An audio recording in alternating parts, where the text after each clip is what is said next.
Hey there, Tian here. So, how are you? Seriously, how are you doing?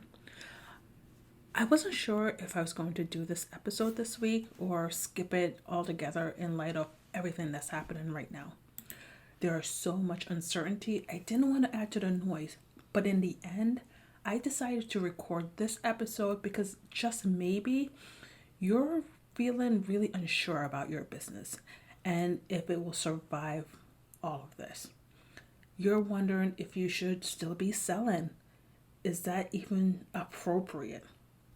These are unprecedented times. There are so many uncertainties with full time job, school, let alone a fledgling business. But this is the perfect time to be of value to your community. This is the perfect time to just go out and serve the heck out of your community, right? And focus in on what you can control. And that is how you show up in the world for yourself, for your family, and your audience.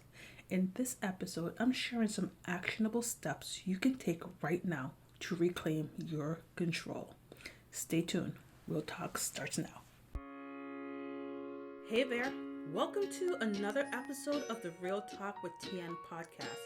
This is a podcast dishing all the dirt on the realities of running a creative business. My name is Tian, and I'm a designer, technical editor, and business coach. See, since leaving corporate almost a decade ago, I've been doing this amazing work full time.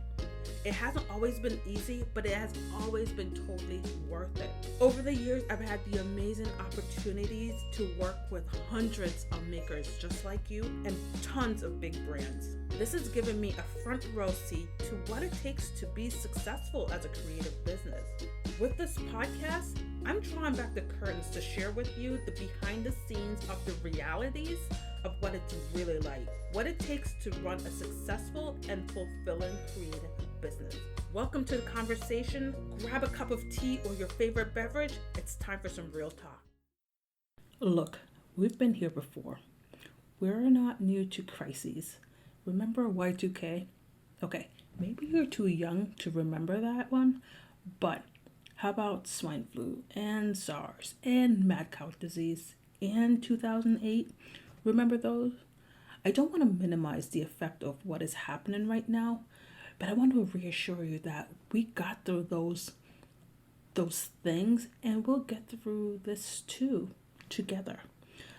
But what I want you to focus on, besides the obvious, health and safety of yourself and family and everyone around you, this is the time to focus on starting and growing that business you've been wanting to, right?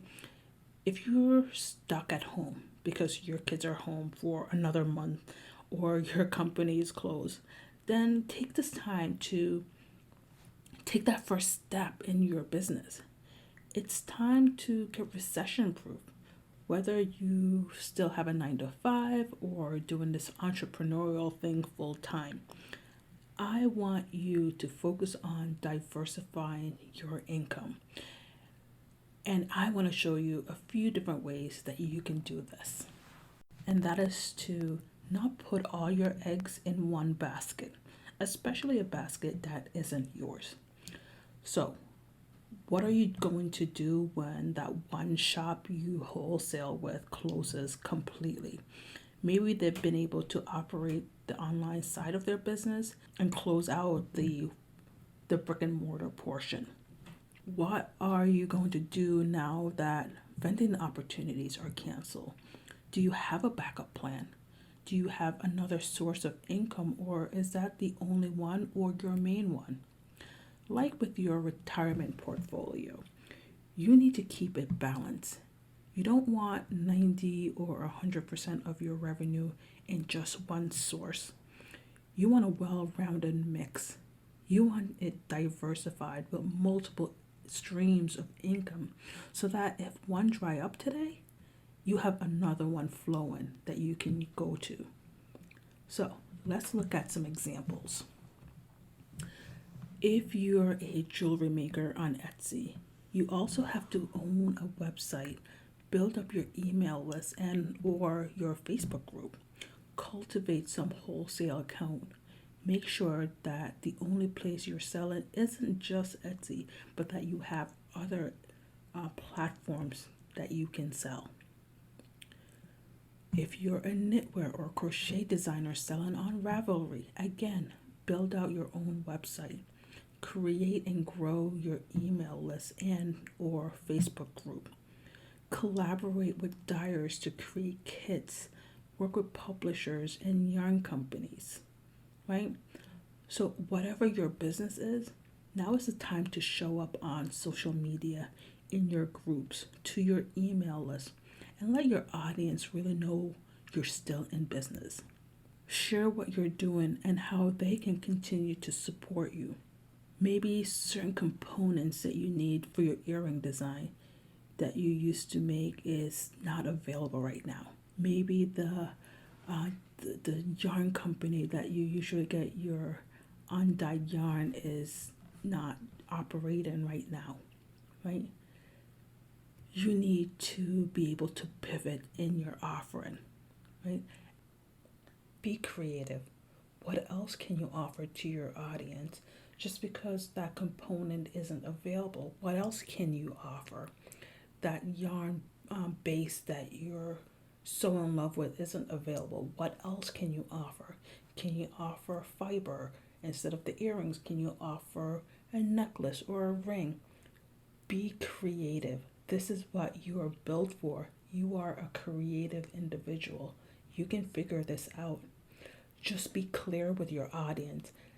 Keep sharing what's going on, the changes that are coming, and what they can expect from you as the situation unfolds more and more. Okay? Keep showing up and letting them know what it will mean for you and your business that they continue to support you. Carry them along on this journey as you pivot and continue to share the value in the work that you're created. COVID-19 doesn't have to mean the end of your business, but it can be a great new beginning for you to explore new things that maybe you didn't even think about or have the opportunity to pursue. You got this. And as always, if I can assist you in any way, reach out. Bye for now. Thank you for listening to another episode of the podcast all the way to the end.